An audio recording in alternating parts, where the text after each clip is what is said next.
Okay, and call the meeting to order. Please stand for the pledge. Pledge allegiance to the flag of the United States of America and to the republic for which it stands, one nation, under God, indivisible, with liberty and justice for all. Morning. Are there any additions to the agenda? Mr. Chairman, we do have add-on commissioners warrants from this morning for mileage, 116.48. We have a listing dated 4/9 of additional commissioners warrants as well. That's the original one from Friday. We do have a couple issues on coding on page 18. There's some 3 different bills coded to community health that should be coded to ambulance, jail, and ambulance on those. And then on the add-ons from 412, we have a similar issue that will be taken care of by Auditor Treasurer Reich on that. And it was 481.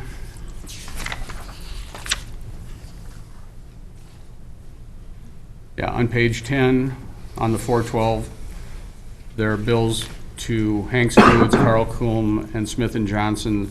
Hanks Foods is to ambulance 283, Carl Coombe is ambulance 283, and the Smith & Johnson goes to courts. So we can approve those, noting those changes, and Auditor Treasurer Rice will make those changes. So that'll be the only change I have to the, consent agenda. Okay. And I don't have anything additional to the agenda today, Mr. Chairman. Mr. Chair, I'll move the agenda with those additions and corrections. Okay. Support. Okay. Motion and second. All those in favor? Aye. Opposed? Motion carries. The consent agenda, the minutes, warrants, and all that. Mr. Chair, I move for approval. Okay. Second. All right. All those in favor? Aye. Opposed? Motion carries. Nick.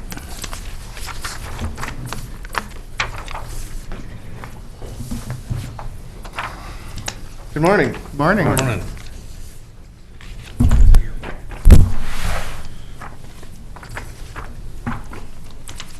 Do you have to click on that join with video to have others on the screen?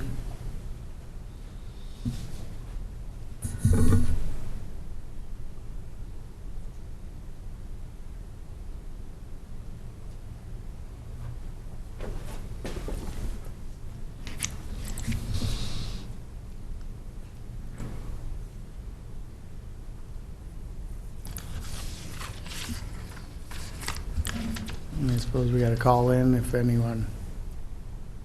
Phone is on. Oh, it is. Yep. And then I have that mic muted, so. Good. Test, 1, 2, 3. No feedback. Awesome. Okay, ready to go then? Yep. Okay, all right, sounds good. First up today for me would be project updates. And the only update I have would be that first project on page 1, our 2021 box culvert contract number 1. It's kind of in northwest part of the county. And they are looking to start next week, I think. So, what weather depending, but either way, we're gonna start seeing some construction soon, so Okay. it's good. And then, no official word, but I did hear from one of the subs that sub thought that we would be the first overlay job of the year for Dunnick, so it's not official word yet. It's just from what a sub speculated or heard or was told to be ready. You know, I'm not sure, but so either way, we might be seeing our overlays here in a month. So Good. so yeah, good news.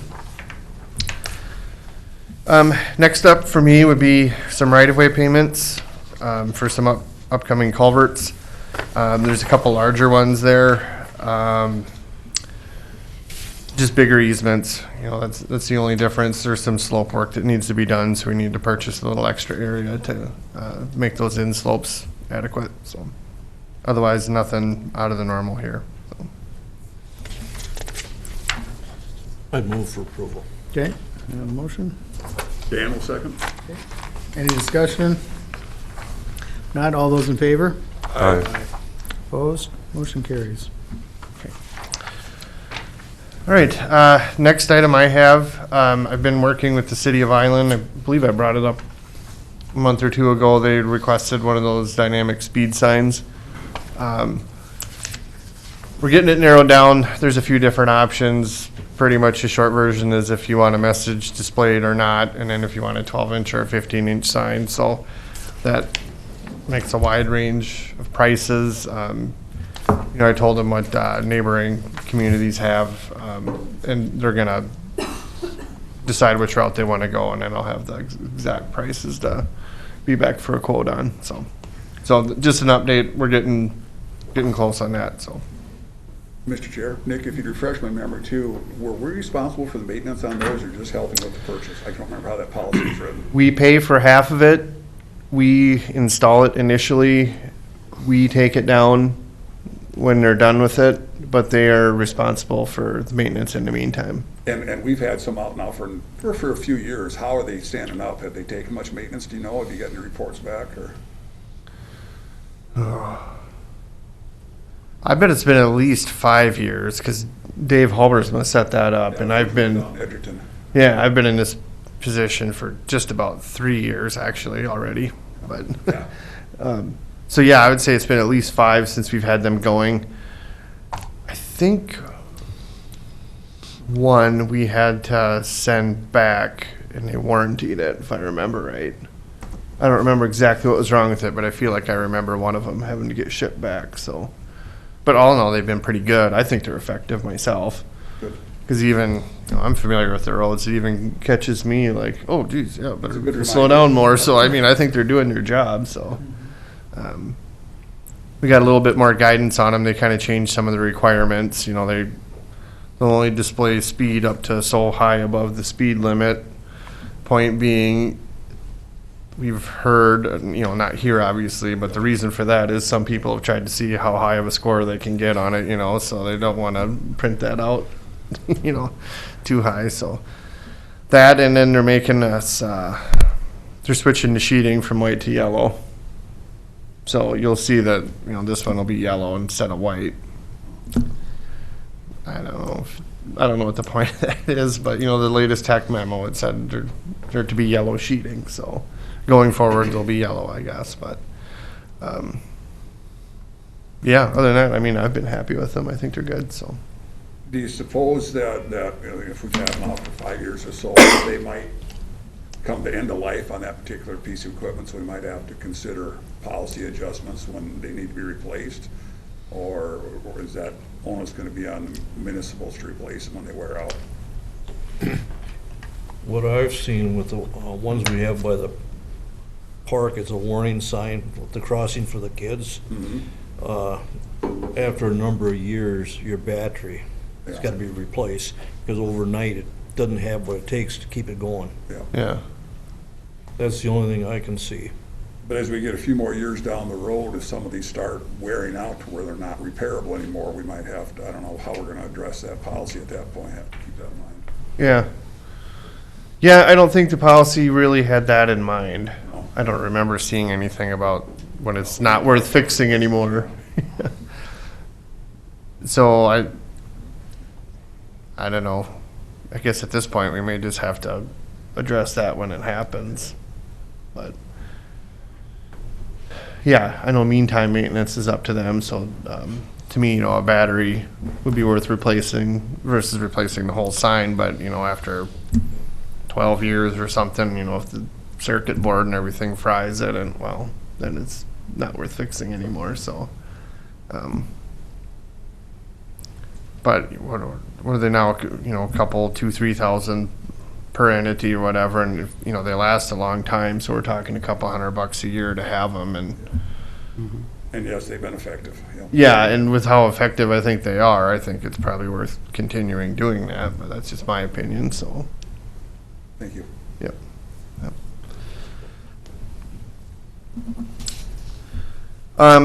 Next up, had a bit of a unique situation. We were meeting with the landowner on one of the culverts that we're gonna replace on County Road 18.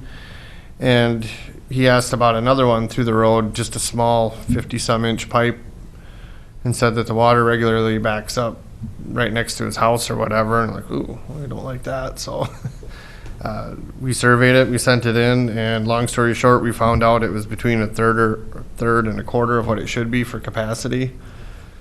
So we're doing a rush job on that, trying to get that plans for that finished. We'd like to let that with our other projects along there. You know, that's the cheapest we're ever going to get it done. It's, you know, one big group like that.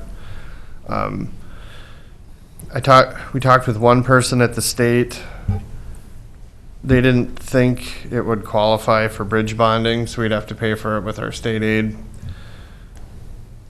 I'm going to try to send it in anyway, but I'm not very optimistic that we'll get anything, but we'll at least put it on the list and let them tell us, you know, that, yeah, you're going to be waiting a while, so.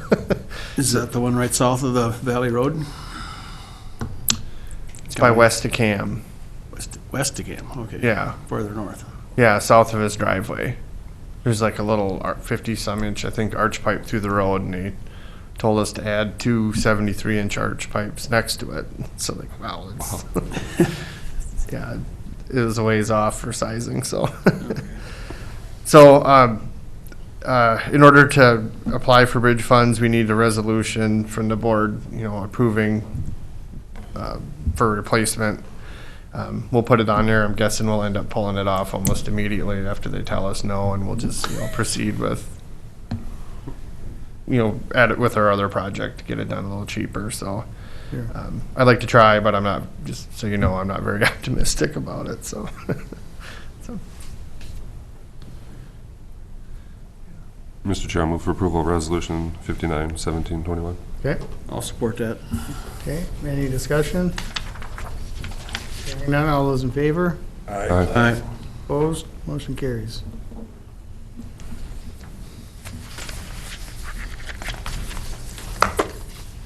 And unusual to have one that undersized. Yes, I've never seen it like that before. Like when we didn't even know there was a problem, and I'm glad we looked into it though. Yeah. You know, so. Next up for me, we sent out our request for bids for our annual maintenance striping. We do it every spring. This is about time anyway, but I really wanted to get it out right away because if our overlays do happen early, I want that company, you know, well, they're here to be able to bid on this, thinking that they might shave a little bit off since they're going to be here anyway. So I was thinking it might save us a little bit of money doing it this way. So it's not going to hurt us, that's for sure. So. So yeah, I'm hoping to, I think I told them that we need our bids by, I don't know, the Thursday or something before the meeting on the 27th. So I plan to be back on the 27th. It's not like a normal bid opening, you know, since the dollar amount's so small, but I'll present the bids and then probably have you award it, so. So this is accepting quotes then? Quotes Yeah, for yeah. striping? Yeah, yeah, just like if we. Not a formal bid process, okay. No, not like where we open Right, sealed so bids we for don't have that. big projects, you know, Got this it. is. Yep, so. Next up, road and bridge hearing follow-up. At the meeting, somebody asked us if we could use LRIP funds for upgrading roads to these large hog and cattle facilities. I did contact DOT, and the exact response I got was it is possible, but a project of that nature would have difficulty competing, which to me is a no.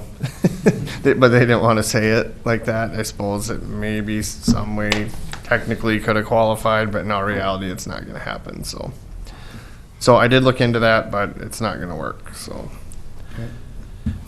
Another thing I would like to do in light of our gravel requests, this is on our radar anyway. We had a map, identified of areas we'd want to do this in. I think this just says it's time to pull the trigger.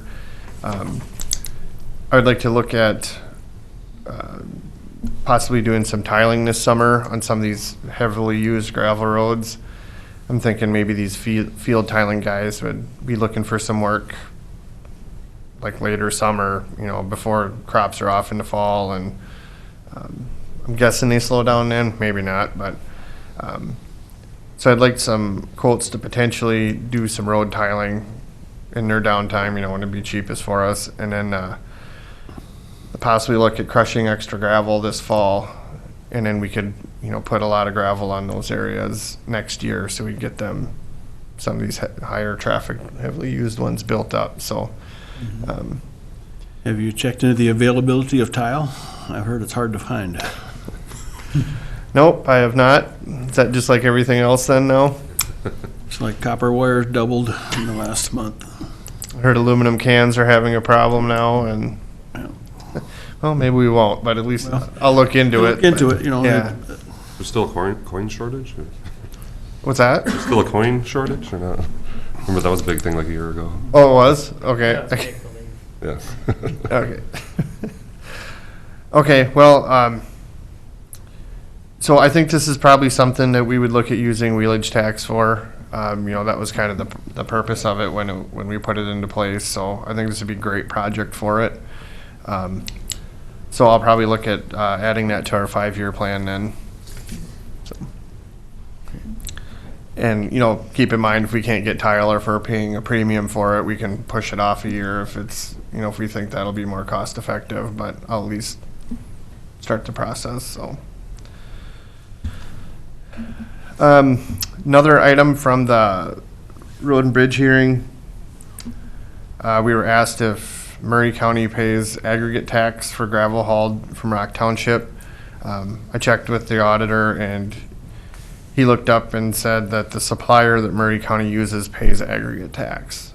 We don't get like a breakdown of exactly who got charged what, but so that's all the information we have. We know their supplier has been paying at least some. We don't know if it's all, it would take a full audit to figure that out, I guess, but and I did contact Rock Township and I told them that, so.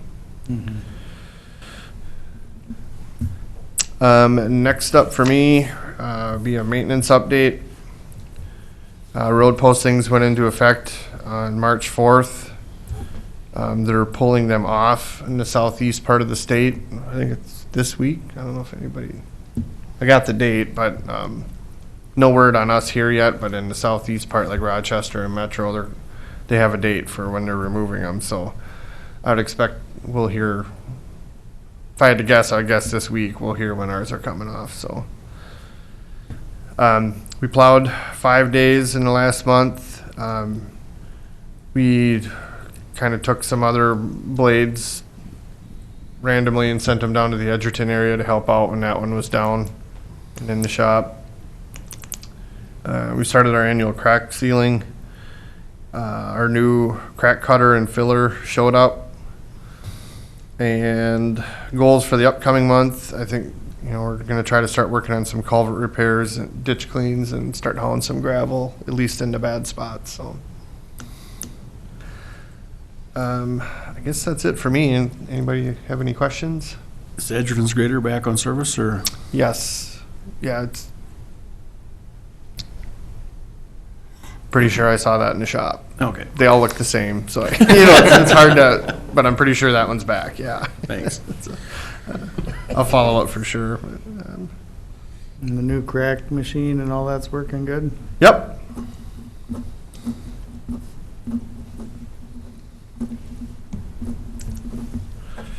I will follow up on that Edgerton blade, but I'm pretty sure that was the one I saw, so. Okay.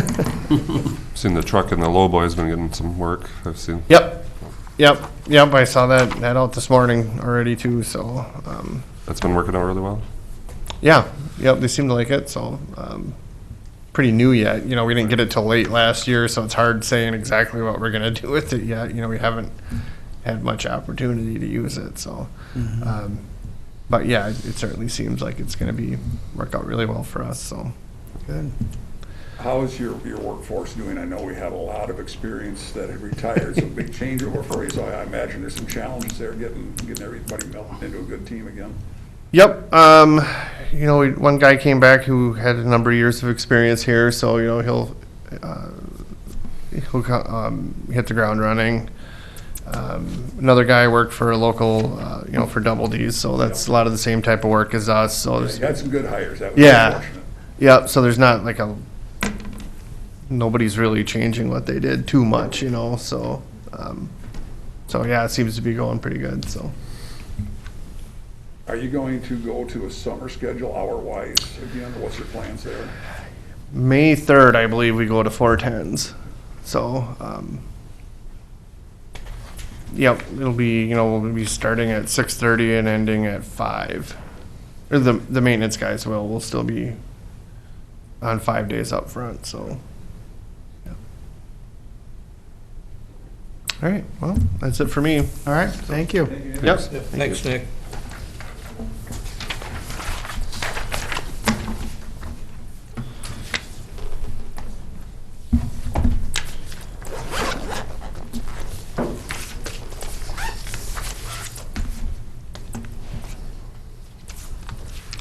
And Tyler?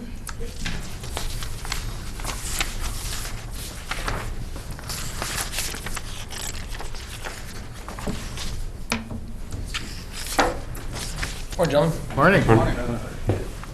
So, reason I'm here today is we got an application for the Home Initiative Abatement Program from Danny Evans on parcel 04.017.0200. It's going to be a shop slash house. Total annual abatement of $1,673 for a total abatement of $5,018. Just looking to set the public hearing date for April 27th at 9:30 a.m., as long as that works for you guys. Chair, move for approval. Okay, Second. second, any discussion? Not all those in favor? Aye. Motion carries. Thank you. That's all I have.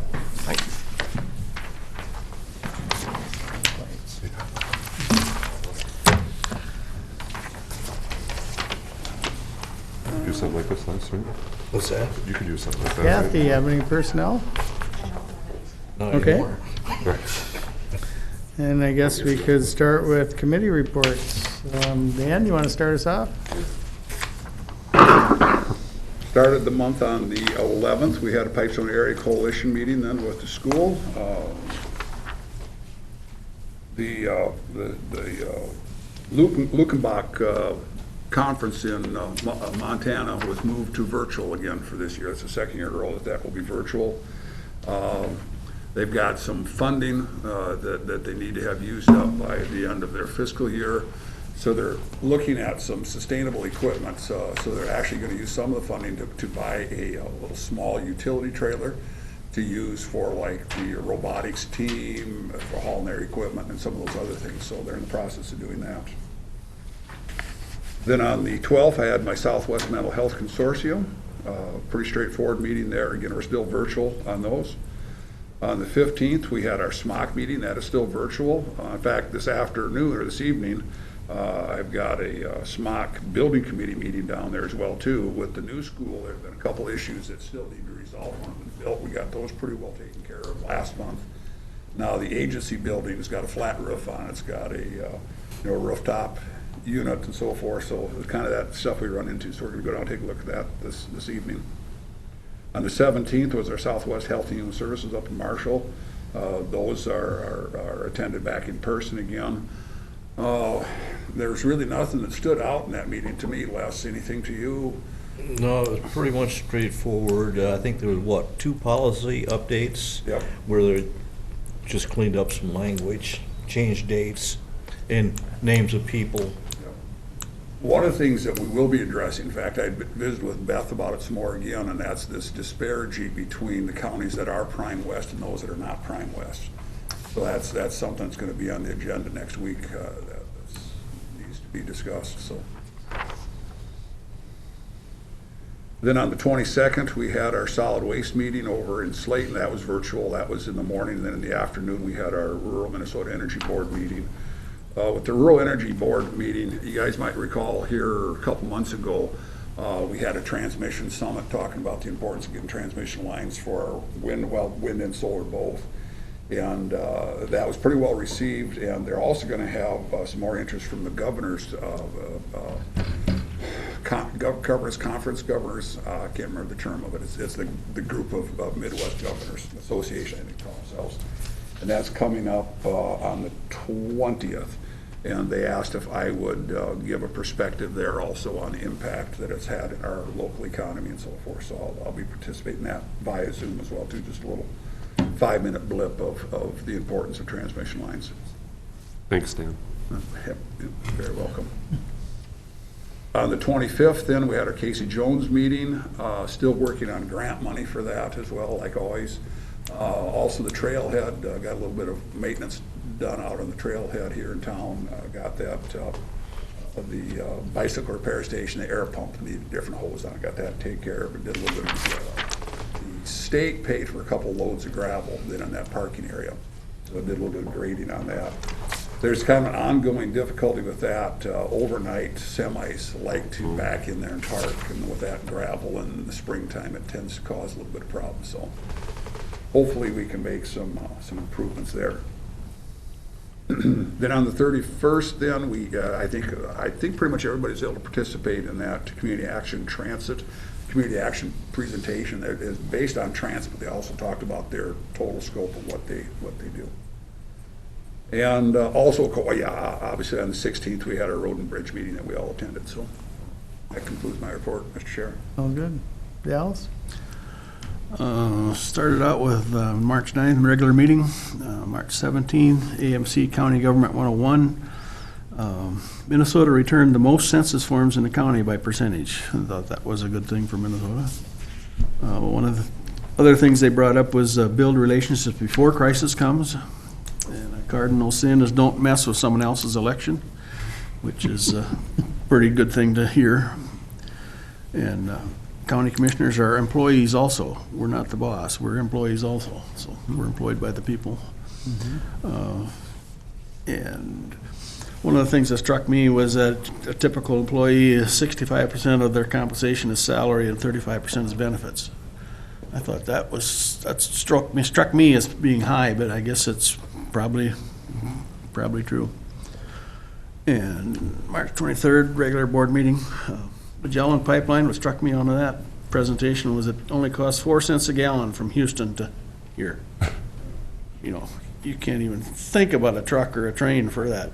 Just What's it cost to mail an envelope? and you're not sure it gets there. March 31st, United Community Action. 27% of the state is under the poverty level. There's a waiting list for Head Start. That troubled me. If kids need help, they should get it. And it said 267 kids are on the list, waiting list. That's a lot. It is. And April 8th, CFR was broadband. They're trying to promote broadband, and cost is a major issue. Some counties have included digital along with their water sewer, and that would be more of the municipality for probably. We talked about digital equity. Just because you have internet doesn't mean you have good internet. And the cost. We talked about digital redlining, and they talked about some ways to start. Mapping is not necessarily productive start. And you want to start with surveys. So you survey the people. Okay, if you have internet, is it worthwhile, and how much does it cost? You know, that's part of the issue with the county trying to do something for that, because we're working with private providers. You know, and a lot of different private providers. So. And they talked about a standard of 25 down and 3 up, their speed. And I checked mine, and mine was 20 down and 1 up. So I thought I had pretty good internet. But, You just can't send anything. And frankly, that's still a low standard, I think. Yeah, It is. 25 is a low. Oh, yeah. I mean, now, if you're in a big city, you can get, what, 1 gig? Yeah, easy. Yeah. So, I mean, that's a lot. 40 times. I think even in Flandreau, you can get 1 gig. Really? Yeah, depends on where the fiber's Does it run. cost? Is that with fibers? Huh? With fiber, absolutely, yeah. my nephew lives in the city, and he could work from home if he had a fiber connection. And obviously, he did, so he does. But, April 9 was Fair Board. Les was there with me. Seems to be a very stable board. 6 were reelected with no comment. And Doesn't change much. No. Are you making progress on the as setting the date? as of Wednesday, we're gonna have a fair. You've got a date set for it? You've got a midway? Yes. Awesome. So, First, it's 4 to 7. yeah. August 4 to 7. Steve dropped a big bomb in the middle of that meeting, but I'll let him talk about that. And that's the end of my report. Les? Okay. On the second, we had courthouse mediations, negotiations here. Luke and I sat in on that one, got it resolved. On the 4th, we had Prime West, and that was basically the meeting where they invited all the commissioners, a training session. And I believe it was 300 and some participants, right, Dan? It was a large turnout, very large turnout, went very Jim well. Purcell couldn't believe the turnout that we had for that. Then on the 5th, we had a vaccination update. Then on the 9th, we had the commissioners meeting, and another update from the hospital. On the 10th, we had Southwest Mental Health. There wasn't a lot to report there outside of the basics, financials and stuff. 300 and I think 26,000. It averages every month between 315 and 330,000 expenses, so it's in the range. On the 15th or 11th, I had soil and water. On the 15th, I had Southwest PIC. That was going to be a in-person meeting, but the weather threw a damper on it, and we went to Zoom, and it was a very short meeting.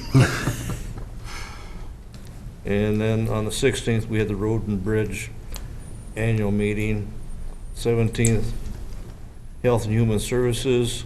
22nd, extension meeting. I think the highlight of that one was probably the Farm Family of the Year. They have accepted, but we're not going to say any names yet at this point. Usually release that at the fair. So. And then on 23rd, Commissioner meeting, hospital meeting. 24th, we had radio board. There's a lot of discussion on fee diversions and stuff. It could start costing each county a lot more money. Right now, every cell phone landline, they collect 95 cents a month.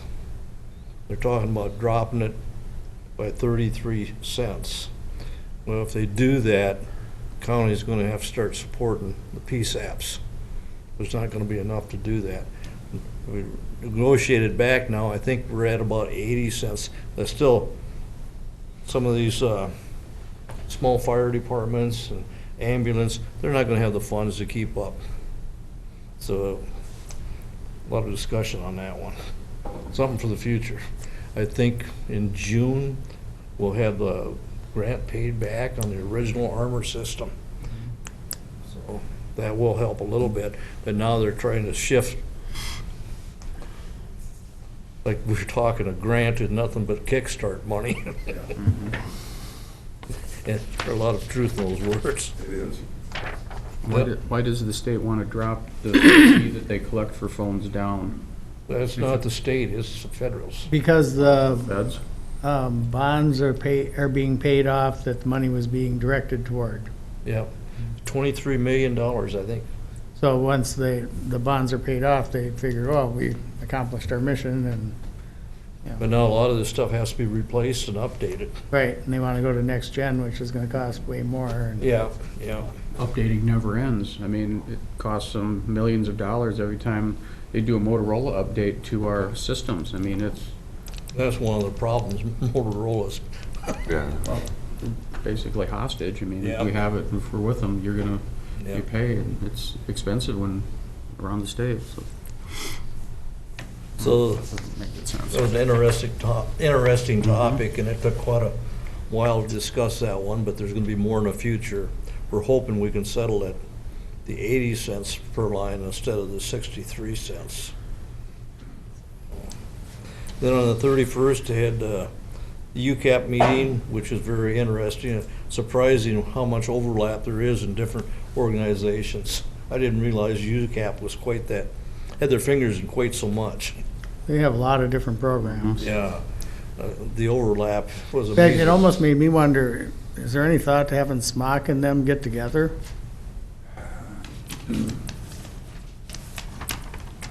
6 years ago, there was discussion to have Smock merge with Heartland and another one as well too.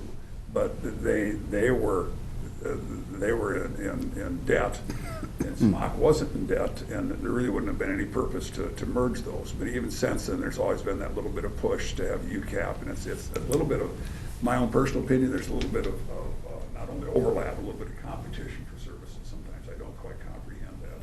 Mm-hmm. But they're basically providing the same type of services, aren't they? In a lot of cases, they are. Yeah. Yeah, they're very identical. And then on the 31st, I also had an extension meeting late in the afternoon at the EMS building, and that's the end of my report. Okay, Chris? Tuesday, March 9th, we had a regular commissioners meeting, and right after that, we had a road and bridge committee meeting. All we did was talk about a few topics that we were going to bring to the road and bridge hearing. Later that day, I had a PCMC vaccine update. Thursday, March 11th, had SRDC. The update on the broadband coalition, there's 2 regional projects that were successful getting border-to-border grants. 39 statewide have been approved. Lismore Cooperative's doing a $732,000 project by Iona. It's going to serve 75 households, 9 businesses, 13 farms, and 3 community institutions. Woodstock Telephone is receiving just over $1 million grant for a project by Lind that's going to serve 203 households, 3 businesses, and 3 community institutions. Let's see, the committee run the COVID-19 RLF, approved 2, but not closed on 2 additional loans, 1 in Rock, 1 in Lyon. Traditional RLF has a loan closed for a Lincoln County business. 1 is under review for an assisted living center in Slayton to replace the one they have there, and that's $100,000 grant. They're looking for that. Monday, March 22nd, had CPT on Zoom. Meeker County is now live on the servers, and then once they went live, they shifted to Cottonwood. Meeker, there was no hiccups with that. Everything went real smooth with that, and Cottonwood should probably be online here pretty soon too. Each county is getting $25,000 back on earnings dispersal for 2021. The cash balance at the time of the meeting was $1.387 million, and after dispersal will be down to $663,000, but projected to be back up to $1.2 million by year end.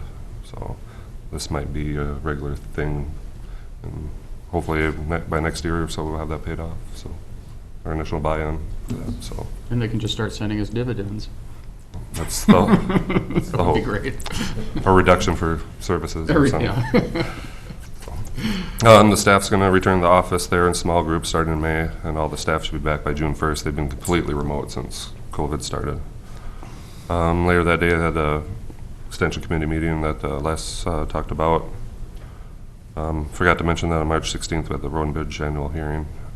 Tuesday, March 23rd, after the county board meeting, we had a Road and Bridge meeting again. We just followed up on stuff that we covered at the hearing and whatnot, and then obviously Nick brought that up today about the gravel and tile. That's what we discussed. And then had a PCMC board meeting later that afternoon, and that's everything I had in March. Okay. Sheriff Freeman, you want to come up?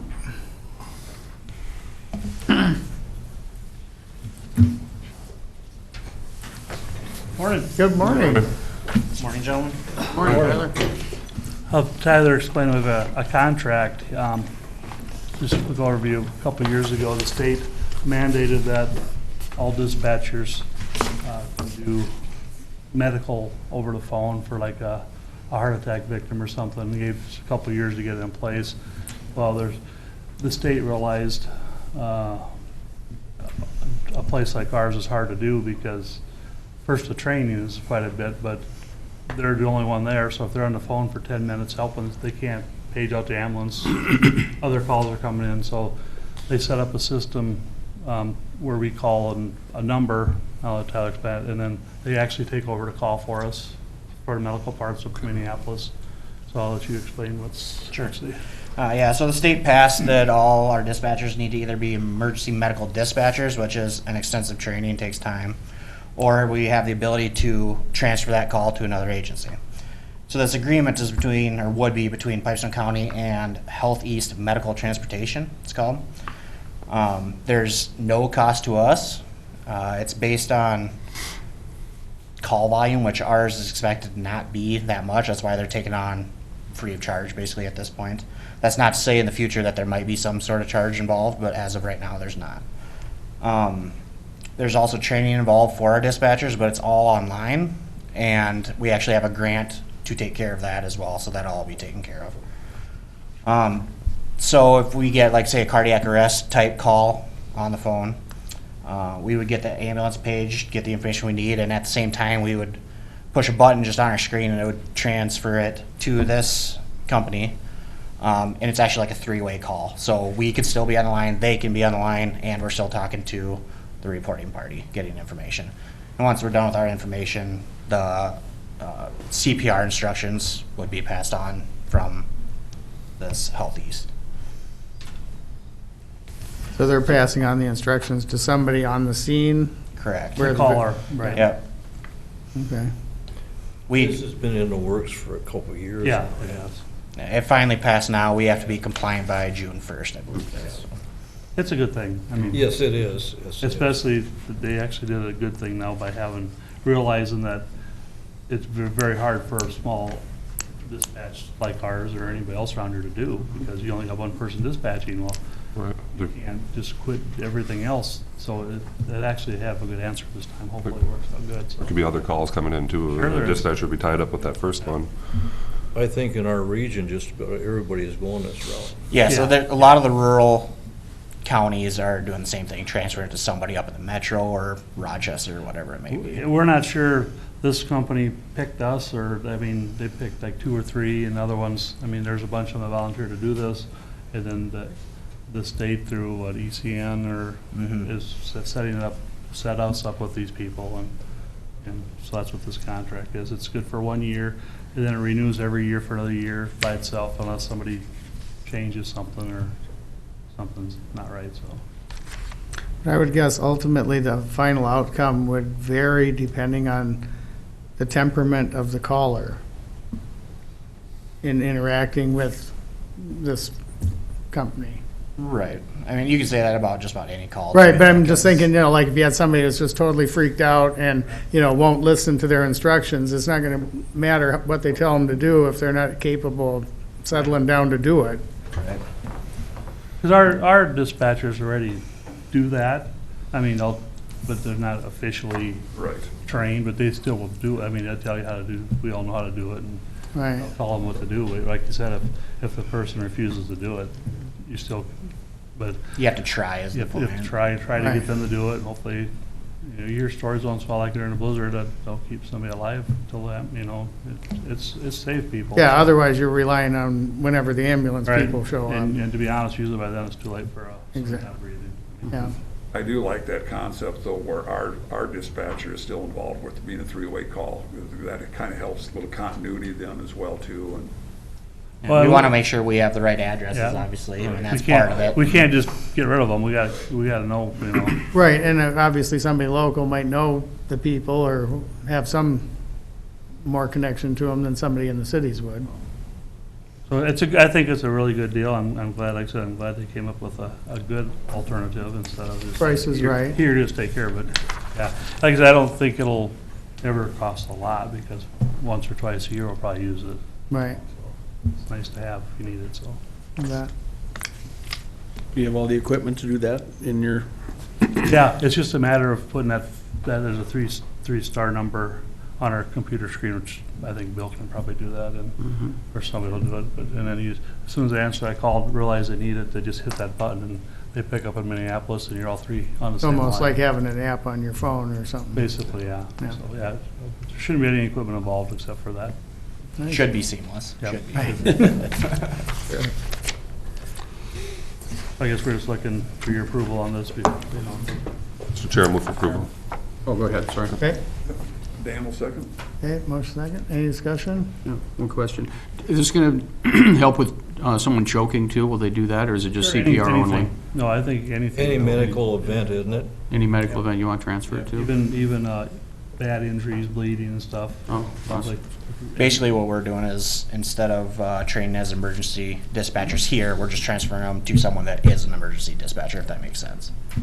Is your policy or procedure going to be every single medical call will be transferred, or is it going to be up to the discretion? That'll of be the part of dispatcher? part of our training Yeah. when to do it. Some is not going to be No, necessary. a lot of them won't be. Most of them won't be. Yeah. I mean, Yeah, like I said, I would be surprised if it's 4 or 5 times a yeah, year. like That'd be a lot. Most of them won't be transferred, but there's gonna be times that there is. so. Resources available for you, that's great. Yep, Well, it frees up the council too. yep. Right. If we had to certify these dispatchers, then we'd probably have to need more dispatchers, and that's, again, Yeah, additional costs that's too, so. 40 hours of Right, training I at think, least? yeah, and I think it's 40 hours of training per dispatcher. You think we got 8 full-timers. Right. We're already kind of short-staffed, like it's a problem as far as that goes, so. Definitely see the benefits of this route.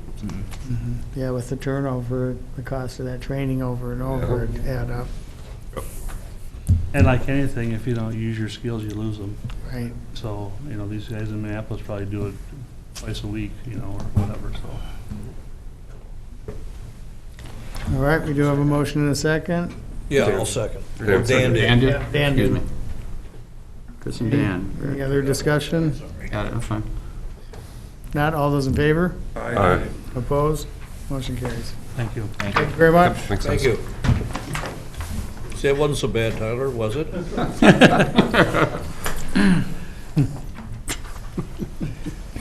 Not so mean. Okay, finish up committee reports. On the 9th, we had the Road and Bridge Committee, which we talked about, and they went to the Holland City Council. On the 11th, the Soil and Water District meeting, we met the new NRCS staff. On the 15th, MRC, we had a presentation from State Representative John Burkle from Badger, who talked about eliminating the state residency requirement for county engineers. Also approved the comment letter to MPCA on the Clean Car Initiative and added a new MRC priority item on telehealth. On the 16th, we had the annual Road and Bridge hearing. On the 17th, the Highway 23 Coalition met with Congressman Tom Emmer's staff, and this month, we'll be meeting with Congressman Pete Stauber's staff. On the 19th, the AMC board, we heard of a Chicago County case, this is outrageous, where the sheriff was accused of sexual harassment of an employee, and the Minnesota Attorney General wants to hold the county liable for the sheriff's harassment. Yeah. To me, he should be on that, on his own. The feds are trying to change the definition of micropolitan, so like, instead of towns being 50,000 and over would qualify, they want to up it to 100. Of course, a lot of cities or regions would lose federal dollars if they make that change, so like Mankato or towns like that. And then Washington County noted that they start their budget process in March. Just, That doesn't surprise me. yeah, in contrast to what we It's do. almost probably just continual. Yeah, right. Yeah, we're being bigger. Oh, yeah. At the Southwest Regional Solid Waste Commission on the 22nd, the MPCA grant cycle had closed. They hope to award the projects in late April or May. The 2019 score report is now online with greenhouse gas information added. And Commissioner Wackel from Jackson County is trying to line up a presentation on tire disposal options for our May meeting. On the 23rd, we had the Road and Bridge Committee follow-up and of course, our hospital board meeting. On the 25th, I had a audit committee consult with Chad Hess from Ide Bailey, and then attended a EPA recycling seminar. One party claimed that by just sending an annual information card to residents, it led to a 40% decrease in contaminants in the recycling stream. New Jersey operates a statewide recycling website with each locality having a page with schedules, weather alerts, cancellations, works with social media, and the site can even take reports on things like potholes, graffiti, and litter.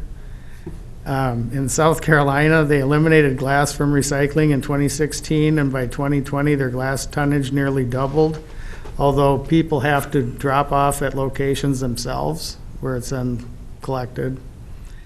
In Phoenix, they discussed having updated MRF equipment, which led to big increases for different, glass, paper, and plastic products, just because it wasn't basically wasted as it seemed like contaminants, just because they couldn't separate it adequately and they had better equipment, so it would parcel it out. On the 26th, the Avera Consultants Board, the CEO of Catholic Health Association reviewed their strategic plan. The VP of that organization recognized Avera as the United States leader in telehealth.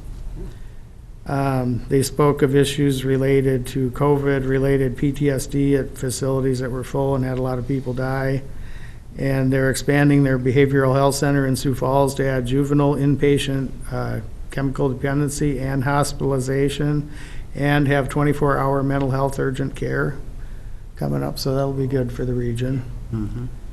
And then the MHA state legislative update was after that with Mary Krinke, who's been on the job now with MHA for 20 years. And she discussed issues such as needing local telehealth options to compete with like Amazon and Walgreens and others that are going to go nationwide soon.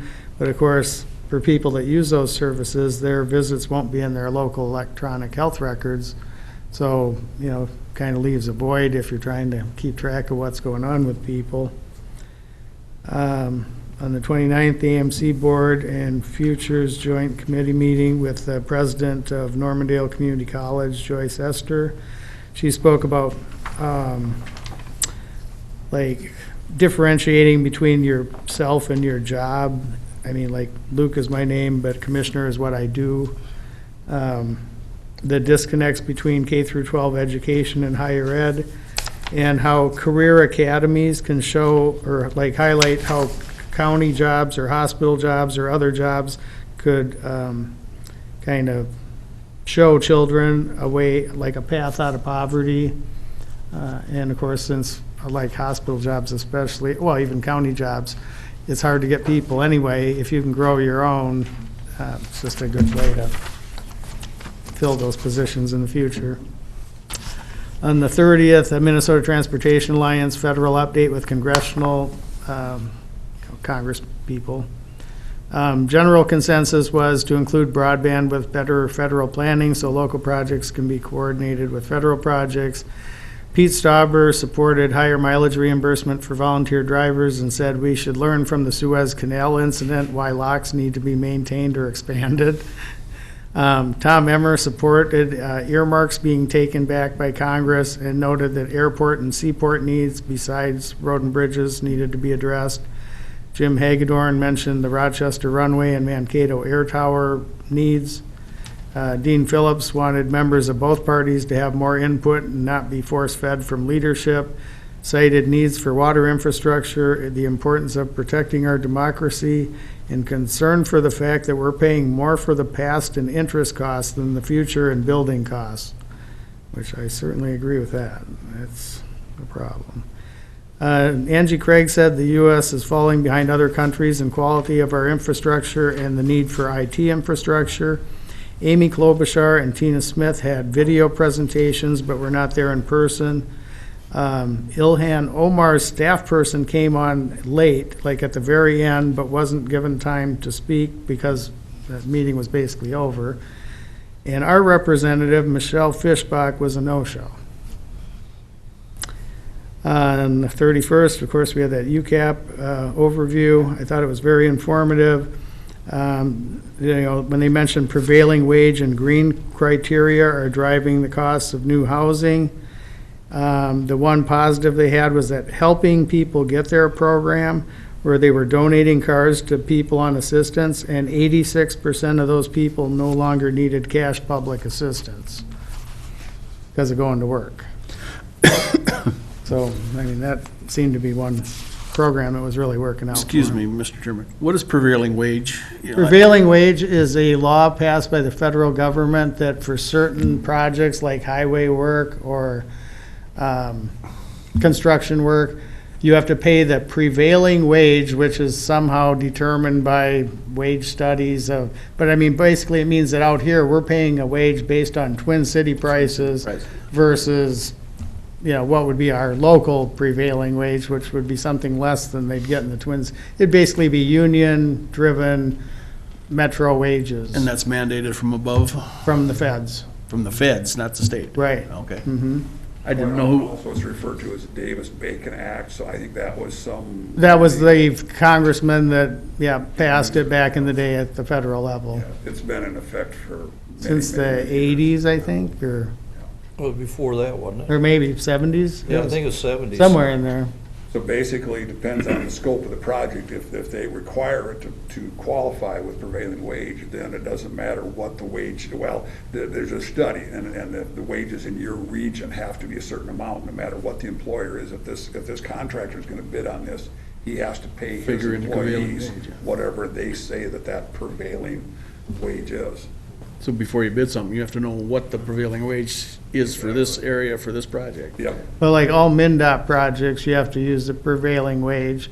And I know when they redid 30 through town, I knew a guy that was, one of the sign holders or whatever, flagman and he said, like, he was getting in the high 30-some dollars an hour and getting a lot of overtime. So for all that overtime, he was getting 60-some bucks an hour. And he said, I'd be willing to do this job for 20 bucks or whatever, but, if they're willing to pay me this much, I'm willing to do it. I know several local people that were on that project that made almost twice their wage, Oh, yeah. their hourly wage, doing that. But I mean, that, of course, is what drives the cost of all these projects and why they can't get as many done. And yeah, you're required to do it. I drove gravel truck for a summer and we would do state projects and we could only get 40 hours on a state project because that wage was higher. And then after 40 hours, we'd have to transfer to someplace else because they wouldn't pay the time and a half. So that's still in effect, huh? Yes.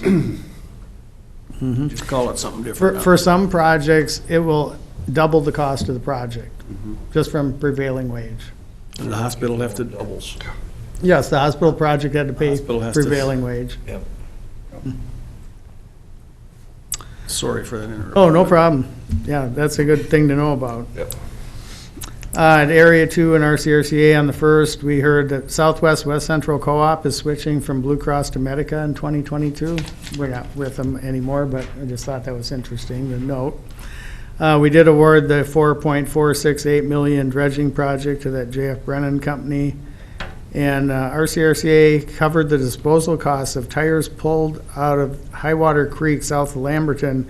Some residents discovered that somebody had thrown like 125 tires into the river just to, because they didn't want to pay to get rid of them apparently. And then it was like 2 hay racks full. And I mean, the people were nice enough to go drag them out themselves and just stack them somewhere, got the township to provide hay racks and then, but they had to have some way to get rid of them. And then they figured it was worth it from advertising standpoint to, because their job is to make sure the rivers are clean, that they would help pay and Cottonwood County said they would give them a discount to take them at their landfill. But then they also mentioned in Cottonwood County, just south of there, they had a second incident where a bunch of tires were, so it's got to be, connected somehow, where somebody's just unloading their quantities of tires and not wanting to pay to get rid of them. And of course, if they can track down who it is, they'll definitely prosecute. But, I mean, unless you catch them doing it, it's, just like people dumping garbage in a ditch or whatever, electronics. It's inexcusable, but. On the 5th, I had the plant ops at the hospital, and then I also went to the Ruthven City Council, where ironically, they were getting a presentation from Excel for about an hour, something to do with some agreement they're supposed to have with each little town. They said they'd already been to Holland earlier, and so I got there a little late, so I wasn't quite clear on what the purpose of the agreement was. But something to do just with, their obviously providing electricity to the town. Franchise, could it be the franchise? Because each municipal has the authority to decide who serves that community. Okay, yeah, it must have been something like that. But of course, then, he gave a pretty lengthy presentation, and then it would take questions, and of course, so I did throw out, well, we need that extra transmission capacity, and, what can you do about it? And he took my number and said he'd look into it and get back to us, so we'll see if anything happens. But the other interesting thing I heard, it was that the Ruthven School will be torn down in November and replaced with the park. So they are doing what should have been done here years ago, and hopefully will be done with Brown and Hill eventually. I've heard that echoed time and time again with these new projects, the Brown and Hill. Everybody keeps saying, we're not going to make that same mistake again, so. Good. Yeah, definitely take them down while you got the money and do something with the property. And then, of course, we discussed the possible county state aid road swap if we're able to work it out. Then, In favor of that? oh yeah, it wouldn't impact them adversely in any way, so, yeah. Then on the 7th at the AMC Coffee is when I heard about the Environmental Quality Board issue that apparently President Rich Svay heard about at the Northern Land Use group that he belongs to. And this is another kind of draft rulemaking thing that an Environmental Quality Board is a state agency, kind of like MPCA or whoever else, that they have a 71-page draft proposal relating to greenhouse gas emissions and climate change impacts that they want to add to the environmental assessment worksheet process. So like say for ag facilities over 1,000 animal units, or if you want to do a transmission line or a pipeline or a mining venture or even a bigger factory or even put up a Home Depot, for any big project you have to do an environmental assessment worksheet, which according to Kyle at zoning costs $25,000 to $30,000 currently, just for environmental review before you can build your project, and you might spend all that money and then in the end be told, no, you can't build the project. Well, if you add in the costs of these other things they want to do, some of which would include, not only do you have to consider the cost of, or the impacts of emissions that you create on site, they want you to include off-site emissions associated with the generation of purchased electricity or solid waste disposal services. So, I mean, you'd have to include the emissions from the power plant that you bought your power from, and include the emissions from the landfill or wherever you dispose of your stuff, and plus whatever you generate yourself. And then Bill Folger happened to come in, I'll get to this later, on MRC yesterday. We had the person from the Environmental Quality Board present to the MRC, and while she's telling us about it, Bill's in here on his phone and he says, well, I found a site that says that the average household generates, say, 20,000 tons of carbon dioxide a year. If you had 3 cars getting 22 miles a gallon and just typical household activity and whatnot. And they have this 100,000 ton a year carbon dioxide threshold, which if implemented would require a mandatory EAW for whatever project you're doing. So I'm thinking to myself, well, if a household generates 20,000 and you only have to get to 100,000, my guess is most farms are going to get to that 100,000 threshold pretty quickly, almost regardless of what they're doing. So does that mean that every feedlot expansion all of a sudden is going to have to do a mandatory EAW, which would cost, something more than 25 to 30,000 plus whatever these costs are to quantify your greenhouse gas emissions and climate impacts? And in 12 different places in the 71-page document, they talk about either anticipated climate change, anticipated future flood risk, or anticipated changes in rainfall frequency, intensity, and amount. In my opinion, anyone that can quantify something happening in the future is speculating at best and or playing God, because they can't possibly know. But yet it's would potentially be required to be included in your, assessment. Meteorologists are wrong 2 days before the rainfall. So Exactly. how can you Right. anticipate years down the road? Yeah, so anyway, this, when I heard about it, seemed bad, and so I figured I better look into it more. And then, okay, later that day, Highway 23 Coalition Projects Committee met. So far, some additional projects on 23 that have been approved so far is in 2022, they're gonna do the Highway 23 and 10 interchange in St. Cloud. In 2023, they're going to do ramps to County State Aid Highway 5 in Wilmer, so that'd be that first turnoff into Wilmer, where you can see the ramps are pretty much there in the grass already, but they're going to put them in. And then in 2024, they're going to put in turn lanes at County State Aid 1, which is this side of Wilmer. It's the turnoff to either go to Prinsburg or Pennock, where they've had a number of accidents because there's nowhere to go if somebody's turning, and traffic's always heavy there. They're still waiting on the results of the Highway 7 and 23 intersection study in Clara City, but hopefully we'll find out something pretty soon. We did go with the same priorities as we had last year, but we are seeking MnDOT letters of support to submit these 4 projects for possible congressional earmarks later this month. So it'd be the Marshall to Green Valley 4-lane expansion, County State Aid Highway 55 overpass of the railroad in 23 in Wilmer, which is right next to the County State Aid 5, where they're gonna put those ramps in. The J-turn at Belle Claire Drive in Waite Park, which would be the first main intersection east of I-94.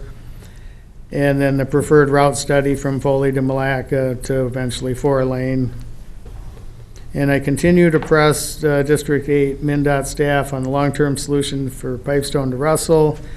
And they continually tell me I'm fighting an uphill battle, and unless large funding increases turn up and we can beat out other state priorities, it's not looking good, but I'm still trying to convince them that, well, will you at least give us a better option than the thin, medium mill and overlay that you're gonna do in 2024? And, they have not committed, but they're maybe at least thinking about it, so who knows? We'll see what happens. On the 8th, the Soil and Water District met again. Several projects were approved. I mentioned this EQB issue. Ian and Kyle had heard about it, and Ian seemed pretty concerned. On the 9th, Hospital Executive Committee met and had some staffing issues. And then yesterday, at Minnesota Rural Counties, of course, we had the presentation from EQB. I sent my list of issues to Dan Larson, and he's going to get feedback from the other, committee members and try to draft something to send to we were able to talk the EQB, and their comment period was supposed to end last Friday. They're going to give us 2 more weeks to submit comments, claiming that they're, trying to keep an open process or whatever, which I found amazing that they would extend it. And so we're going to try that. A few other things that came up. There's a court case, Tyler versus Hennepin County, where tax forfeited property went back to the county. I think $15,000 was owed in taxes against the property. It sold for $40,000. Then the owner took the county to court claiming that that difference is a taking. And it's the county won at the first court level, and the former owner is appealing to the federal 8th District Court of Appeals. I'm thinking, if you can afford to do that, you should have just paid your taxes. Or sold your property yourself. Right. It just makes you wonder, but the impact, would be significant if he would ever win. Because, let's face it, most tax forfeited properties you lose money on. And if you happen to get one that you make a little something, it just makes up for what you lost on the other ones, as we found out across the street here. So, hopefully that won't go anywhere. Matt Anderson apparently is leaving his job at DHS, so he was, of course, helpful trying to work out that procurement issue with Prime West. I'm guessing it may be more challenging with him not being there anymore. They also mentioned something about a Health and Human Service transportation bill where they're trying to take away like dental transportation, and Prime West is not in favor of this because, Correct. yeah, so that's an issue. I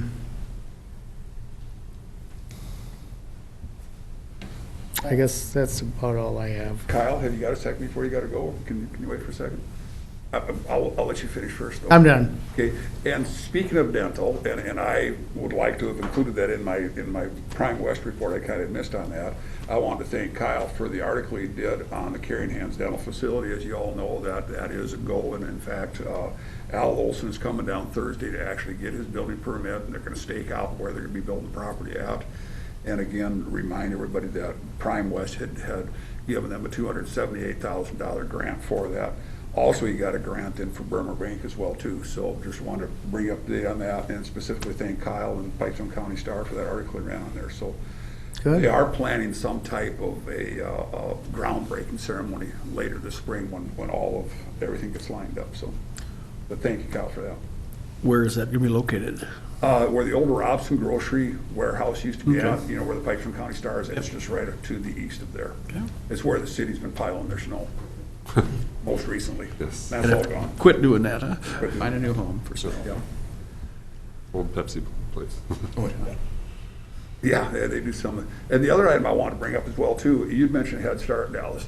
Lori Gunnick, our Head Start director then for SMOC, has informed me that there is an opportunity, there's a possibility she might be able to procure another grant. There are more grants becoming available now through federal. And so we know that there certainly is a need here in Pipestone because our existing Head Start building or facility is in Peace Methodist Church, and that is not working out. They've been there for 35, 40 years. They've been in the basement there, handicap accessibility and other items. So they are looking for that. And part of that grant process is going to be they have to verify with the local realtors whether or not there is a suitable property existing. And if not, then they can go forward with the grant process of building one. And then also, of course, they're looking for a location for it. So I just wanted to kind of throw that out there for food for thought as far as location. It might be a possibility with the old Central School property. Maybe part of that might work into that because it has to be used for public use, which obviously a Head Start building would be public use. So just planting some seeds at this point, see how things move forward. Yeah, it'd be interesting to see if that'd work out. Anything else to be brought up today? Need Kathy. Shouldn't have anything. She didn't have anything. I see what's down here, so She didn't want to forget I you. put her on every agenda, just in case. Mr. Chairman, the only thing I have, I handed out a couple things. After you talked about MRC, I'd handed out the MRC priority bill tracker as of the 12th, just to keep you updated on what's going on, being the legislature's back in session now, and we're back into basically the home stretch to May 17th when they adjourn to start finalizing their funding and seeing what the House and the Senate's going to do and see how they get together on things. So there's some interesting information in there. And also, I did receive an email through the White House. It's a fact sheet on the American Jobs Plan, which is the one that President Biden is touting right now. And they actually went state by state to, when you look through it, you'll see what is listed for. They did all 50 states in here, so I obviously clicked on Minnesota. And at the back of it, you'll see what they have listed for Minnesota. We're apparently getting a grade C on our infrastructure report card, so, I mean, might not get you into college too much, but it's better than a D or an F, so. But roads and bridges, public transportation, resilient infrastructure, water issues, housing issues, broadband. We're gonna hear lots about broadband in the next years as we start working through the ARP plan.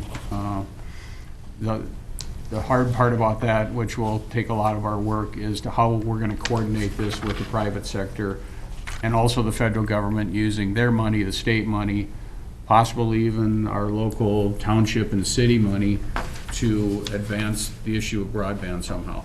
So that's gonna be a big hurdle, because there's so many people wanting to do it, and just what you guys are saying today, and the legislature also trying to put money into it for the next biennium too. It's a huge issue to get broadband up, so we need it. They're touting here 11.6% of Minnesotans live in an area where by one definition there is no infrastructure that provides even minimally acceptable speeds. So, and out here in the rural area. So they go on for issues on caregiving and childcare, manufacturing issues, home energy issues, clean energy jobs, and veterans health, which is all part of the American Jobs Plan that the president is working through Congress on now. This is nothing that has to be taken up, it's just information that I wanted to share. Okay. Anything else for today? You looking for a motion to adjourn? Sounds good. So moved, Mr. Chair. Okay, Supported. second. All those in favor? Aye. Opposed? Motion carries. Thank you very much. As far as when he's gonna have a groundbreaking, oh, yes. Otherwise it'd be, if we're not supposed to mind,